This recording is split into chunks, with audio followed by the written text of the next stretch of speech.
Good evening, everyone, from the Shannon Estuary on this fine August evening.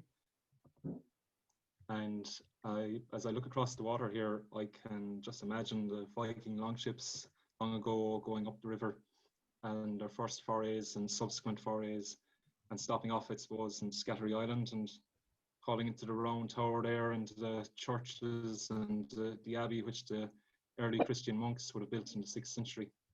A little further up the estuary, then a little further up the river, stands the magnificent castle, the guardian of the Shannon estuary as it's known, Carrigafoyle Castle. In 1580, a troop of Spanish soldiers. Sorry to interrupt you, Barry. There's a few messages saying people can't hear you very well. Well, we can hear you, but it's just a bit soft. So if you're able to make yourself louder, that would be great. Okay, thank you. I'm not sure how I can do that, to be honest. Speak louder, maybe. Yeah, I can just adjust the volume of my own computer. So apologies. That's no better now, I guess, is it? Yeah, it's a little better. Yeah. A little bit better. Okay. Yeah. Great. Okay. Take two. Apologies about that. So that's okay now, Frangely, yeah? Yeah, that's perfect. Thanks, Barry. We'll go for it. So I was just saying that I'm coming to you here this evening from the shores of the Shannon Estuary, and looking out across the water, I can just imagine the Viking longships long ago going up the river on their first forays and on subsequent forays, also coming in the back door into Ireland, stopping off on Shannon, on Scattery Island, calling into the early Christian monastic settlements there, raiding the round tower and the churches and the abbeys. And a little further up the river would be Carrigafoyle Castle, and on Carrigafoyle Castle 1580. So I take it, Francely, that this isn't working, the volume, is it? Okay. So okay. So on Carrigafoyle Castle would have been raided in 1580. There would have been Spanish soldiers would have come in there, and they would have protected the castle along with the Irish, the Fitzgeralds, from the might of the British Admiralty and Navy. Now, you're probably wondering why I'm talking about all this, but during all of that time, whether it be the Vikings coming up the estuary or whether it be the British Navy knocking down the walls of Carrigafoyle Castle, the Curlew would have been calling throughout all of that. The Curlew didn't care for the follies of man, chasing riches or status. The Curlew was there throughout all of this. Curlew's call, this beautiful bubbling call, it's part and parcel of the fabric of Ireland, of our landscape, of what Ireland is. And it's something, I suppose, that our grandparents would have heard and would have been so familiar with. It would have kept them company, on damp, grey winter days by the water's edge, or it would have made their hearts lift in the bogs and meadows in the summertime. And it's something, I suppose, maybe that it might even have been the last call that people would have heard as they would have left our shores, maybe on famine ships, or maybe in later times looking for work abroad in England. So it's part and parcel of who we are. It's as much a part of our heritage as our music or our dance or our sport or our people ourselves. But obviously it's something that has become rarer and scarcer, and Ireland has changed over that time. So just to start off with some of the changes, if we think of the Irish landscape from what it would have been long ago with species-rich meadows, for example, or intact bogs, the raised bogs, it's a very much changed landscape today, particularly in the last 3, 4, 5 decades. And maybe this would have been a commonplace scene back in our grandparents' times, the floral species-rich, diverse meadows, so full of colour and scent, but also full of sound, and hopefully this sound will play. Frangely, you might give me the thumbs up if it's playing. We had some issues with this earlier on as well. So that's great, it's playing. So that there is a sound that has become so scarce. That's the corncrake, something that would have inhabited our meadows throughout the country in just about every field. And now confined to the north and west of the country. Coming in there then is corn bunting, a species that now sadly is actually extinct from Ireland. Would have been also a common species. and up into the hedges, then we might have had yellowhammer, and yellowhammer's range and population has declined massively also. So you have this cacophony of sound, this really rich landscape, agricultural landscape, which would have been such a joy to behold at the time.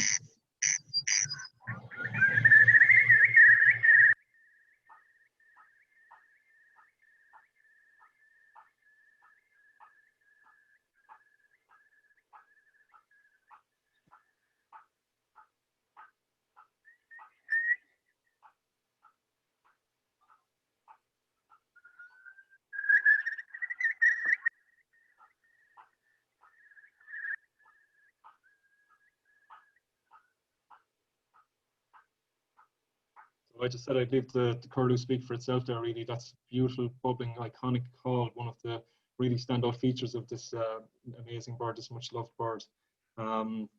It's, I suppose, been an inspiration for much of our art and our literature in Ireland also. And your great Kerry man, John Moriarty, great philosopher and writer, he would have said, what an unearthly aria that call was. Sometimes I would think if it isn't a call at all, but if it isn't, what is it? Is it a spontaneity of eternity that somehow came through into time? Hearing his voice, a god who had made the curlew would almost instantly want to remake himself as a thing he had made. Universes he couldn't call into being with a human voice, he could call into being with the voice of a curlew. It's beautiful, sums up the curlew, and it features in a lot of our poetry and our literature. But as I say at the outset, the curlew is in crisis, unfortunately. It's actually thought to be one of the most pressing conservation concerns of our time. Recently, Jackie Charlton would have passed away, and we all were thinking back to where we would have been back on that day in June 1990. I remember myself, I was in my grandmother's sitting room watching on a big square television as Packy Bonner made that save, the famous day, and we were all jumping and leaping about like lunatics. And you know, that day in June of 1990, there would have been up to 5,000 pairs of curlew breeding outside our windows, and today that is much declined. The population has declined by 96% since 1990, and now that's I won't load this presentation at all with too much facts and statistics or graphs or anything like that. But 96%, just to get your head around that, what would 96% actually look like? If you considered population of Ireland, the human population, a 96% decline is like the entire human population of Ireland just being wiped out, and all that would be left would be the people that would be living in Cork City. Now that would, for me as a Kerryman, that would be an appalling vista completely. But you know, just to show how stark it is, really just 4% of what was there. So we're talking about just under 150 pairs now. Now, anytime that we mention this, or that there's talk of curlew and how much they have declined, people often say, well, what are you talking about? We see lots of curlew here in Galway Bay or in Dublin Bay or in Cork Harbour. We don't understand an estuary here each winter. But it's our own native Irish curlew, the ones that are breeding in our bogs, in our hills, in our meadows. That's what has declined by the 96%. The ones that come here and spend the summer here laying their eggs, trying to rear their chicks. It's their future that's in our hands. Just to summarise and just give an overview on where we are at with curlew on the island of Ireland, we have them both wintering and breeding. It's the breeding population that are in trouble. Our own native curlew. They're red listed as a breeding species, and they are in fact Ireland's only species on the IUCN red list. Northern Ireland has an estimated 250 pairs, and here in the Republic of Ireland we have less than 150 pairs. A 96% decline since the late 1980s, early 1990s. And this is a rough map of where the locations are of where curlew would be breeding. This is their range today, and we did the first national breeding survey in 2015 to 2017. That's obviously really important if we're going to enact conservation measures to know where the birds are. There was population viability analysis done by Alan Lauder back in 2016, and that showed that within as little as 7 to 10 years, the population could become functionally extinct. That, you know, we're going to lose the curlew as a sight or a sound from the Irish landscape if action isn't taken. So that prompted a Curlews in Crisis workshop. It was hosted by a great woman who was really inspirational in the work that we're doing here in Ireland, Mary Caldwell. And Mary walked throughout Ireland and Britain, raising awareness about the plight of the curlew. And she brought with her a load of people together in Higginstown in County Westmeath on the 4th of November 2016, came together to say, look, curlew are in big trouble here and we need to do something. Now, obviously, you know, the first questions you ask as a scientist when you see a 96% decline is why? And if you're a conservationist, and you're going to be asking, well, what can be done? How can we turn this around? So to understand why, we would first need to understand, well, what does curlew require?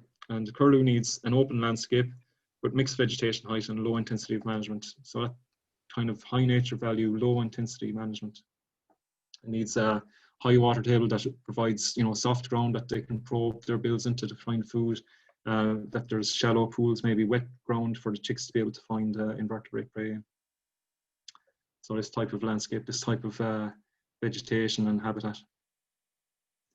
This is down home, just looking back into my hometown of Tralee and the Stax Mountains in the background. I would hail from the Stax Mountains, and this photograph was taken in the 1930s, and I can only imagine what was in the Stax Mountains back in the 1930s, you know, nearly 100 years ago now at this stage.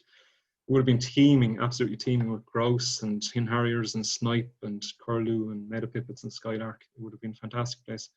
But things have changed massively in that area in that time, particularly, as I say, in the last number of decades. Some of the changes, and this is happening right across the landscape and right across Ireland, would have included agriculture and intensification. So increased fertilization, mechanization, earlier mowing of grass and reseeding of grasslands, homogenization of landscape. Also drainage, a lot of wet ground would have been drained and improved, as we would call it. And from farming background myself, we would see all the changes that would have been involved in part of it myself, unfortunately. Increased stocking rates and even different types of stock compared to what would have been there long ago. Also, one of the bigger changes in agriculture over that time would have been the introduction of maybe the ivermectins, the dosages, the fungicides, etc., for animal health. And that would lead on then to a decreased invertebrate population. So the types of bugs and beetles and all of that. I remember when I was young, you'd see maybe a cow dung or cow pat on the ground, and you'd see all the holes perforated through it from the beetles and the worms and everything like that. Whereas now, maybe a cow dung could be sitting there for months before it could be created, if at all. So that then would feed on into the food chain and the amount of food availability for these birds, not just curlew, but a lot more as well. Then also we have overgrazing and unmanaged burning of upland habitats. Burning can have a particular place if it's done right and in the right times and in the right way, etc. We would burn ourselves at home in our own farm, and it would be very beneficial maybe for the migratory butterfly, burning off the old Fanon grass, the Millennia grass. Overgrazing or undergrazing also, obviously, with land abandonment. Both of those are issues for a lot of our species, but particularly curlew. They're a bit like Goldilocks. It can't be too hot, it can't be too intensive, or it can't be too cold, it can't be too extensive. But I need that type of low intensity management just right. If it becomes abandoned, it gets grown over. They don't like that type of landscape.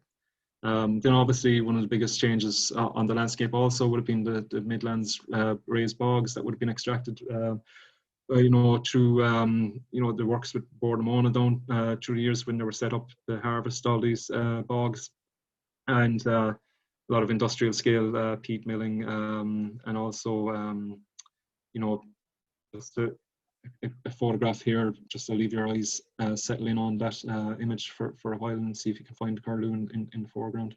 That image, to me, it's not about turf cutting. It reflects to me more so just man and nature and the power that we can have, the destructive power that we can have. And, you know, with our mechanization and our machines, and we can undo what nature has taken thousands of years to, we can undo that in minutes. So it really is, curlew really is up against it. Wind farm development as well, another more recent advent on the landscape that would fragment their habitats, and it has been shown to detract from the curlew's area, that they would no longer use it. Then also one of the bigger issues on the landscape as well in the high nature value farmland areas, and in the uplands would have been commercial non-native forestry, planted in what would have been seen as the poorer agricultural land, but then that would be the very biodiverse land for nature. And you know, it's not just the taking the direct loss of habitat, because obviously curlew won't live inside in that forestry, but it's also the fragmentation of the habitat. And if you're actually curlew, if you happen to be nesting up in the hill there in the open grassland, and you're within a kilometre of a forest edge, you have probably a 10% chance of rearing your young. You have a 90% chance of being predated. Forest edges lead to increased rates of predation. So it's not just a direct impact of habitat loss, but also the indirect impact. Coming back to the Stax Mountains, which I showed you the earlier photograph from the 1930s, this is the Stax Mountains today, and you can see a lot of forestry on the landscape. They're very fragmented. So you can see that a curlew nesting in there, or hen harrier or grouse, any ground nesting bird is really at risk within that area. Foxes and hooded crows, two of the predators, just two of the predators for the curlew being ground nesting bird. This series of photographs is taken from one island on Loch Corrib. Those on the left are not golf balls, they're actually, or mushrooms, they're actually eggs of ground nesting birds. In the center would be a curlew egg, and a chick then as well. So predation is one of the acute issues facing the curlew in Ireland today. And like I always say, you can't blame a fox for being a fox or a mink for being a mink. It's just that, you know, we as people have messed up the landscape so much that it's really upset and unsettled the balance, the natural balance that would be there. So it's skewed in favour of these mesopredators and against the ground nesting birds like the curlew. So just to summarise on that fairly hard-hitting and depressing kind of opening, and this is a situation that we're in. And this is, you know, it's lovely to talk about the curlew, but conservation at times is very difficult work. It's often mostly difficult work, to be honest with you, and a lot of heartbreak in where we are at the moment. But habitat loss and fragmentation is obviously leading to a population decline. Habitat loss and fragmentation will also make populations more vulnerable to predation, and that would lead on to loss of nests and chicks, and obviously then in turn to population decline. And also there appears to be an increased predator population in the landscape as well. So all of this is ultimately ending up in population decline. So just to summarise on that, basically in a nutshell, Irish Curlew are finding it nigh impossible to rear their young, and that's why we have a population on the brink of extinction. We need the next generation of birds coming through to sustain the population. So we don't give up hope. We should never give up hope, and we need to fight for the curlew. We need to work hard, work very hard for the curlew. And in 2017, I set up the Curlew Task Force, and my approach to conservation would be to involve all stakeholders. You know, and conservation shouldn't be just about the conservationists or about the government or about Brussels. It should be about the whole community and all stakeholders coming together and saying, how can we work together to secure a better future for this habitat or for this bird? And in this case, it was the curlew. So we got together farming organisations, turf cutters, ecologists, nest protection people, policy makers in the various departments, and agricultural advisors, and many more. With the sole focus, the central focus being on how we can help the curlew. So we discussed under various different headings what needs to happen, and we produced a suite of recommendations for the curlew. And if you wanted to find that, just Google Curlew Task Force recommendations, and that should get it. So it's a document well worth reading, and that kind of lays out a policy or blueprint, I suppose, for the future. If we're going to save the curlew in Ireland, what needs to happen? Now, just as an overview in terms of conservation, you know, we have our legal obligations and commitments, and so we have the Birds Directive, we have the Habitats Directive, we have the Birds and Natural Habitats Regulations, we have the Wildlife Act, African Eurasian Waterbird Agreement, the Ramsar Convention. All of these things, they're all there and they're all great to have and really important, and we're really lucky to have them. But during that time, obviously the curlew population has to decline. So it's not just going to be regulations or rules alone that will protect any species, including the curlew. there needs to be proactive and positive engagement with various stakeholders. And some of the more proactive efforts that have been made so far would include GLOS, locally led agri-environmental schemes. There's a Curlew EIP, Interreg projects, LEADER, NPWS farm plan scheme, interaction with gun clubs, and working with turf cutters. So like I say, you know, lines on maps or regulations, they're not necessarily going to jump up and save a species by their own right. It's going to take proactive efforts with people coming together and doing positive actions on the ground. And I like to use this acronym SAOIRSE to kind of give a feeling of my experience of working in an agri-environmental world. What are the key ingredients for a successful program? And I think the landowners in particular, they need support to do what's right. They need financial support, but also they need the advisory support to be able to know what to do to help the Curlew, and to be able to have the wherewithal and to have the support that way. It needs to be appropriate also. It can't be just, you know, one size fits all. It really does need to be appropriate to each individual farm and even each individual field. We've had situations with the Curlew Conservation Programme, which I'll tell you about in a while, where we have been unblocking drains, and other situations where we've been blocking drains. So it depends very much on the site, you know, what needs to happen. There needs to be a sense of ownership and involvement, particularly by the local communities and by the landowners. And that's coming back to my point from earlier, that it can't be just about the birders, or it can't be just about the conservationists or the environmentalists, to use that term. It needs to involve, and you know, the landowners in particular need to be central in this. It needs to be about results, obviously. The raison d'etre of any conservation program needs to be about results. Ultimately, it needs to deliver for the Curlew. There needs to be a sense of satisfaction by all involved that we're actually getting somewhere, that we're delivering something. We're not just doing it for the sake of it, we're not just ticking a box, we're actually making a difference. And ultimately, it needs to be about encouragement as well, encouraging everyone involved, including the people at the forefront on the teams, the local teams that are trying to help the Curlew. So with all of that in mind, we drew up the Curlew Conservation Programme, and that's a partnership now with the Department of Culture, Heritage and Gaeltacht for the last number of years. National Parks and Wildlife Service would have been part of, and also the Department of Agriculture. And the Curlew Conservation Programme, it was established in 2017 by National Parks and Wildlife Service, and like I say, it's a partnership with the Department of Agriculture now, and it's internationally recognised or considered as the best model approach. I'll tell you a bit about the model. But ultimately, we have a massive mountain to climb, and as I said earlier, the Curlew is one of the greatest conservation concerns in Ireland and right across Europe. So we really are up against it. Just a little bit about the structure of the Curlew Conservation Programme. It's split into two main pillars. There's the doing and the learning by doing. So when I started it at first, I could have said, well, we'll sponsor or fund a couple of PhDs. We need to find out what's the story, what's happening, what's going wrong with the Curlew. But by the time that we would have got the results on that, we would have lost so many more Curlew. So we need to really get in there where we're actually starting things a little bit too late, if anything.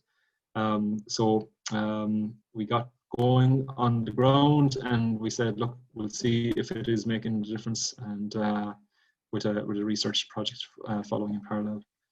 So the Curlew Conservation Programme consists of teams on the ground, local teams, enacting local measures and finding local solutions to local problems. So that word local is key. It really does need to happen on local scale, and we have local teams in each of those areas. We have the Stacks Mountains, number 1 there. We have Loughreen, number 2, and Mayo, Roscommon, number 3, Leitrim, number 4, that's mid Leitrim area. And number 5 would be North Monaghan, and number 6 is Donegal, particularly up in Innishowen. 7 is Lough Corrib, and 8 is Slieve Aughties and Clare and Galway, and 9 is Laois Kildare area. So numbers 8 and 9 just came on this year, thanks to the funding from the Department of Agriculture. So this local action, who is involved? Obviously the landowners and farmers, the turf cutters also, and the researcher. But I just concentrate on the ones in the coloured bubbles here. These are the team members, the core Curlew action team members on the ground. We've got Curlew Advisory Officer, a Curlew Champion, a Nest Protection Officer, and a Curlew Action Team Assistant. And again, the sole focus is on the Curlew itself. And Some of the parts here, the Curlew Advisory Officer, his or her role is a lead role for the local team, conducting surveys and coordinating surveys, giving ecological advice, engaging with landowners and National Parks and Wildlife Service, and reporting back to the project manager, that being myself. The Curlew Champion then is the link between the community and project, also undertaking surveys and engaging with local landowners and National Parks and Wildlife Service. Nest Protection Officer, again involved in surveys for curlew and for predators, and engaged in nest protection efforts, which I'll tell you a little bit about, and also engaged in legal and humane predator control. I actually don't like that term, maybe predator control. I'm not sure if that's the right term. I don't believe it is, but it's more so predation risk management. You're managing the risk of the curlew's nest being predated. It's trying to give them that window of opportunity for those few weeks to get their chicks reared. And then also there's the Curlew Action Team Assistant that would be a help to the other team members as is needed. So the Curlew Advisory Officer, out surveying, sometimes looking like this incognito, keeping a low profile, studying the birds out early in the mornings and late in the evenings, engaging with landowners and maybe giving a bit of advice as to what could be done to improve the habitat, working with landowners and farmers, and we have a grant scheme for that also, and obviously also there's glass. So, you know, this type of landscape here, this type of field here, which is just really wall to wall against rush, that isn't of great use for the curlew. So maybe that might need to be controlled and brought back into a more situation more like we see here in this photograph. And we've had some really positive experiences and engagements with landowners and farmers. We find they're very willing to help what they now consider their curlew, their curlew that are on their land. And that's really how I wanted this to pan out. That, you know, it's not the birders coming or whatever, like I say, or the government coming telling people what to do, but actually working hand in hand. And we found that, you know, even just to ask somebody, could they, you know, move their cattle over to another field to lessen the risk of a nest being trampled or anything like that. Like, we've never had an issue with landowners. They've always been very willing to help, and they really are a central part, obviously, of the whole program. Some other habitat enhancement works might include liming to enhance the pH value of the soil, and then in turn that might bring up the invertebrate numbers, earthworms, etc., and that would help the curlew. Creating scrapes, what we might call capital works, so that you have wet areas for the chicks and that to feed on, which is full of all the insects and stuff like that. This is an area where we would have engaged with landowners and contractors to clear some scrub areas, because the curlew doesn't like too much scrub. Scrub can be a fantastic habitat, and I really like it as a habitat, but for particular species, it can be, you know, detrimental.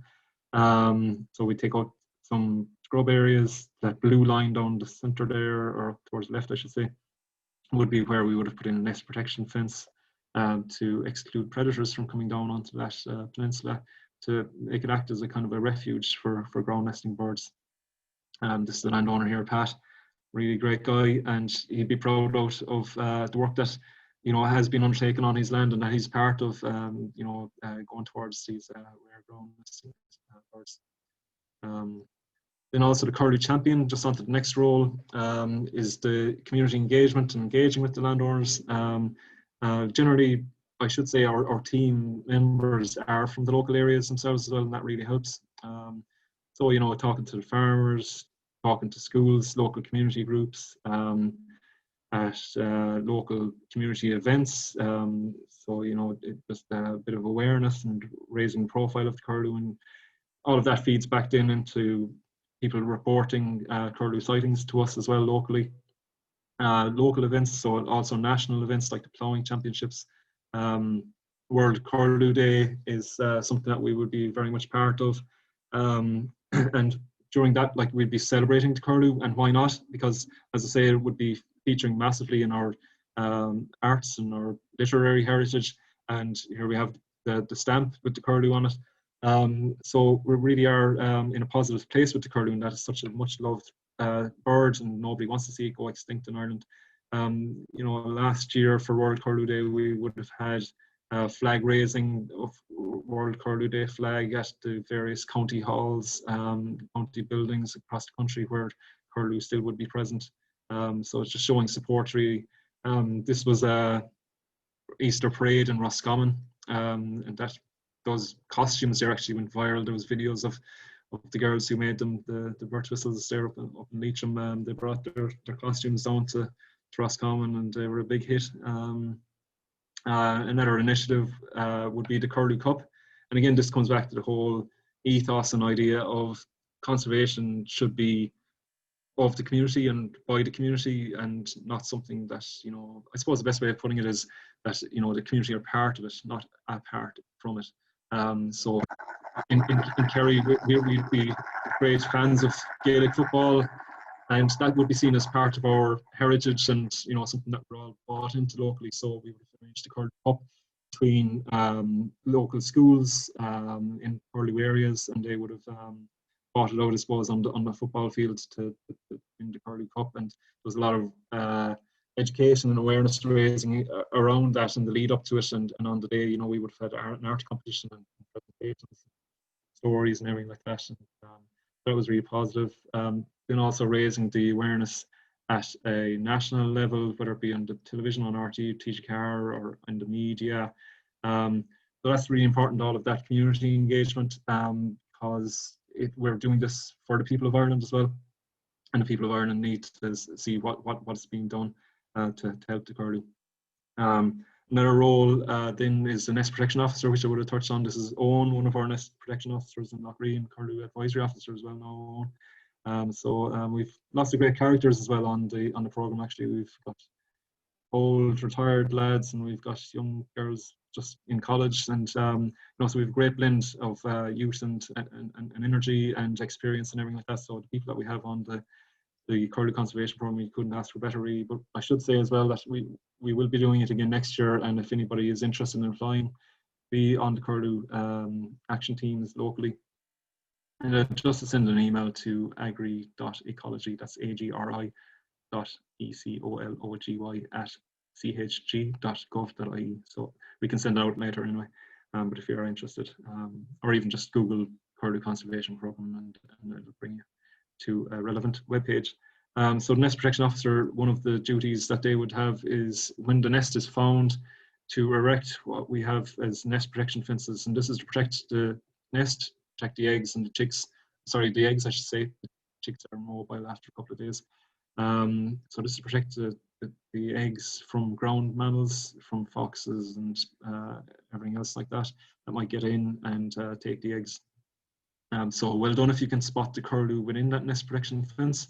Actually, I should say just on that photograph as well that you know, the farmer there would have moved the cattle into the field next door to just give the curlews a bit of space during that breeding season. So that was really good of him, and to allow the nest to be put up on the fence to be put up on his land as well.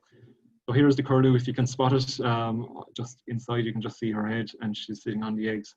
So that gives them the chance then to rear their hatch out their eggs, and has been proven to be a great success actually, because we've done about 20 of these so far, and 16 of those have successfully hatched out their eggs, which is much higher than what would be the case otherwise.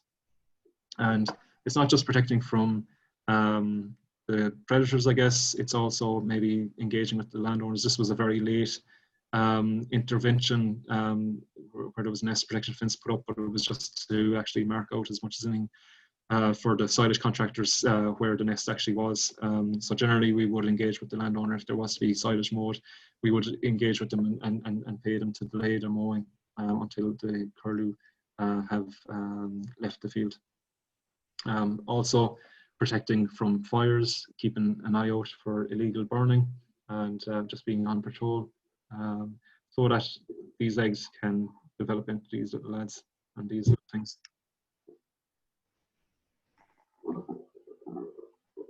And they're just hatched out of the eggs there that moment actually.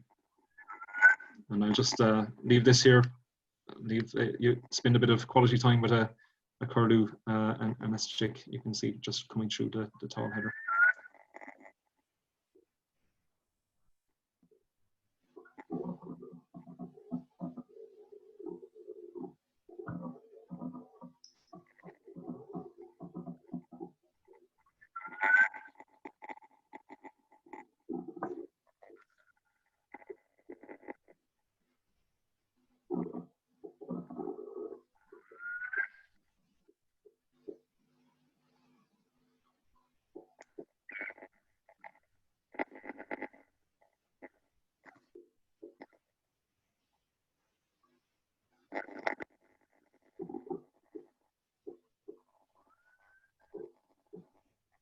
So a lot of communication goes on between the parent birds and the chicks.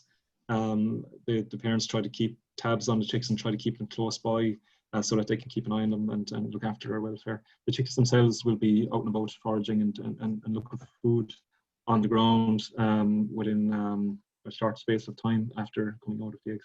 So that's really what it's all about, really, is getting those chicks hatched.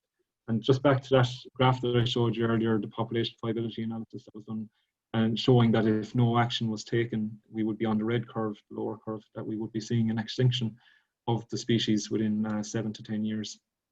And if we want to maintain a stable population, then it was calculated by Alan Lauder that we need 0.425 chicks produced per pair every year. That's about 50 chicks across the country. It doesn't sound like a big ask, but it actually is. They really are up against it to even get that many chicks hatched, which is so unfortunate.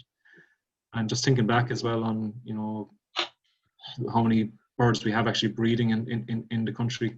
You know, 150 pairs. Like, it's just mad to think that there's more people that are going to see this presentation than there are actually curlew breeding in Ireland today. And if we want to maintain a population, we need that number. But if we need to expand and increase the population over time, we need to be producing 0.45 chicks per pair per year. So how are we doing? If we use that 0.425 as the blue bar going across the center of the graph, in 2016, prior to the Curlew Conservation Programme starting, as part of the National Breeding Survey, it was estimated that there was breeding productivity of just 0.15 chicks per pair, which is extremely low and obviously leading towards extinction. We started the Curlew Conservation Programme in 2017, and that first year we had a productivity of 0.38. In 2018, that increased and improved slightly to 0.43. So you could say that we would have met the threshold for maintaining a stable population. 2019 then was a fantastic year in many ways, and we reared 0.80 or 0.81 chicks per pair, and that would, you know, should lead to an increased population if everything kept going that way every year. But obviously there will be ups and downs, and this year the numbers were back a little bit, and you're actually, the viewers of this presentation are getting a kind of a preview as such. You're the first people to actually see this, that we had in 2020, our breeding productivity was 0.55. So again, in and around, they're on target for maintaining stable population. But statistics, what's that one about lies, damn lies and statistics, you know, they can hide a lot, and within those 9 areas that I showed you earlier on, those 9 local areas, just 5 of those actually reared chicks. There was 4 areas that didn't rear any chicks whatsoever. So there are some areas that are doing well, well enough, and there are other areas that are in really dire need of further intervention. So just to wrap up, I suppose, on all of that, what we're doing is basically enacting conservation efforts on the ground with our Curlew action teams and the local communities and local National Parks and Wildlife Service. We're doing surveys, finding where the birds are so that we can help them. We're engaging with the landowners, as I say, and the local people. Local communities are very much on board. Local National Parks and Wildlife Service also, and loss planners engaging with the agri-environmental planners.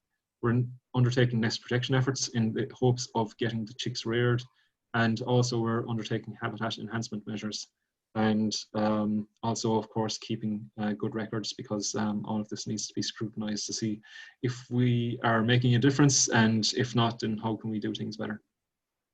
And finally, just looking ahead, where are we going with all of this? We need to look forward. The immediate purpose of the Curlew Conservation Programme is to pilot measures. We're in very much a pilot stage, because this has never been done before. We started with scratch. We started with absolutely nothing. Didn't know very much at all about curlew. But over this time, we have learned a lot by doing, you know, and we're learning more every year as we go. We don't have all of the answers, but we feel like we are making some bit of a difference. And we do believe that the model that is being applied is actually a successful model to take forward and to upscale with increased resources perhaps in the future. So like I say, we have increased our knowledge of the bird itself as well, and we're fostering positive relations between Curlew and local communities. That's really important because there hasn't been a single conservation effort in the world that has worked without the landowners, without the local community being on site. And we're encouraging those local efforts for Curlew. We're encouraging people to, you know, make a difference on their own land, in their own communities. And we're informing the nationwide and European approach to long-term conservation. Also, we're engaged with the UK and Ireland Curlew Action Group, and sharing a lot of ideas with them. And also the Curlew Task Force has been completed May last year, and that has been a good piece of work as well to have as a building block going forward.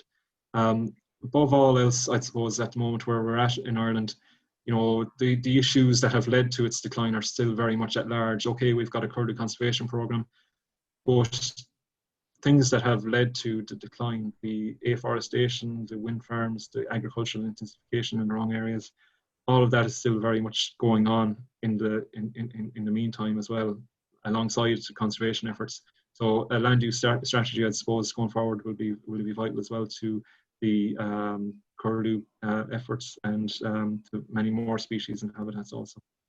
The ultimate goal, obviously, is to reverse the drastic decline of Curlew and to restore the population to a viable level.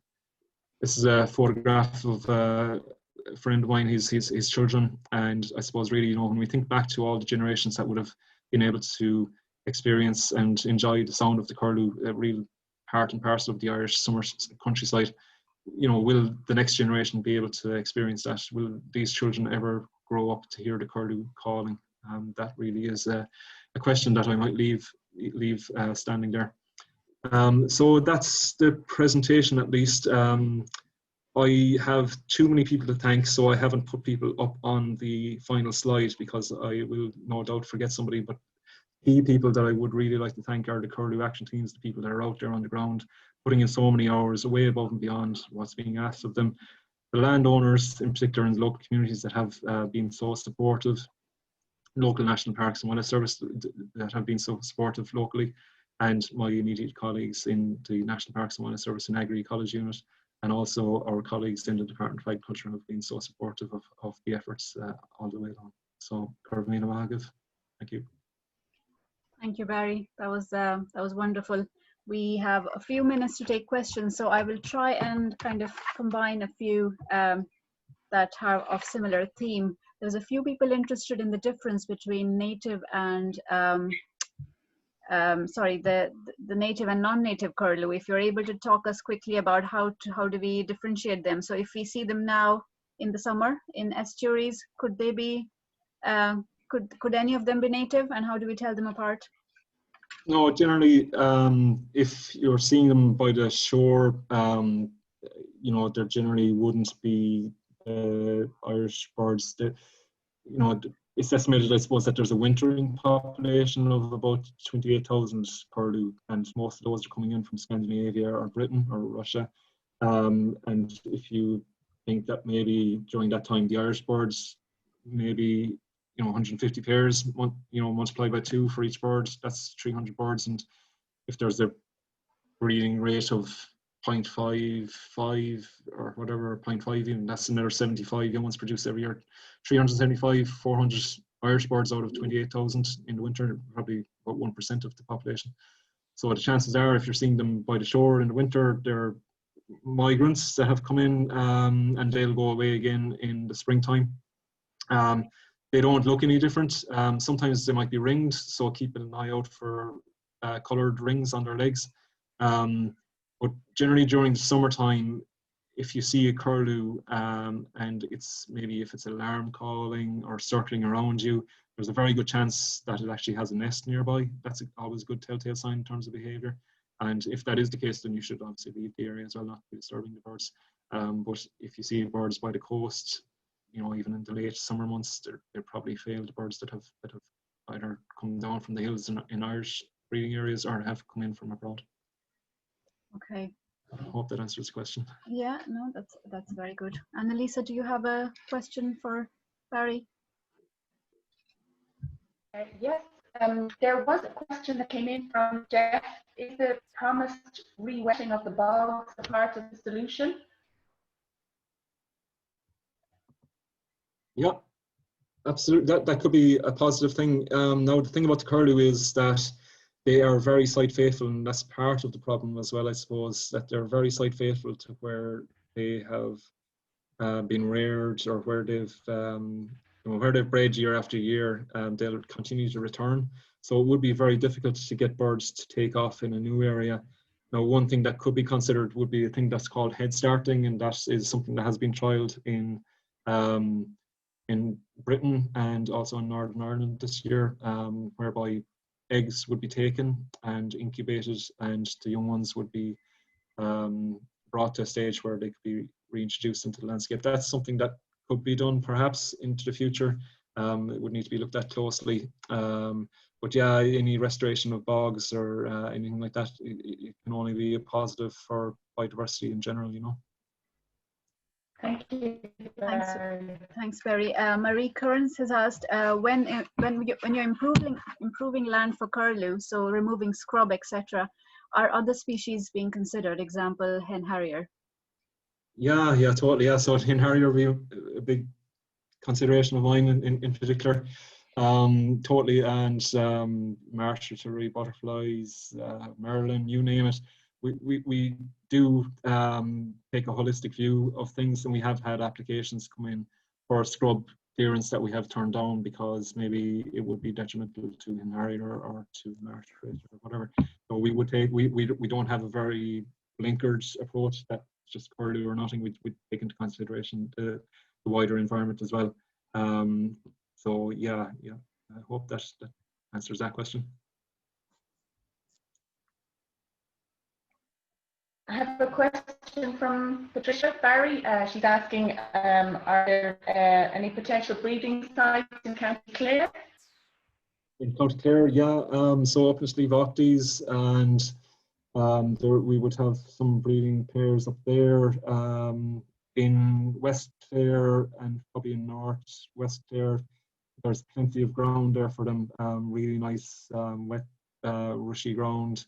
And I used to be a ranger in West Clare myself before, and that was maybe just 10, 11 years ago. Oh geez, 13 years ago now at this stage, actually, getting on in age. And I would have had maybe 5 breeding pairs in West Clare up around the hills there, Lissy Casey, Kilmaley, Cree, all that neck of the woods. But they haven't been found there in years now, unfortunately. So it just goes to show how stark the situation is. And even year after year with the Curlew Conservation Programme, in the short space of time that we've been here, we've actually seen some pairs just completely gone. It's a bit like the marshmallow butter, or not the marshmallow, the Margaretifera, the freshwater permussel, where you might have an aging population. You could still have the adults and everything looks fine, but if the next generation aren't coming through, if they're not recruiting young, then one day they're just going to be gone. The future isn't there unless the young ones are coming through. So that has been happening for years, that maybe the birds in West Clare or wherever haven't been producing any young, and then one year you come back and maybe there's only one adult there because something happened to the other partner or whatever, maybe neither of them come back. So yeah.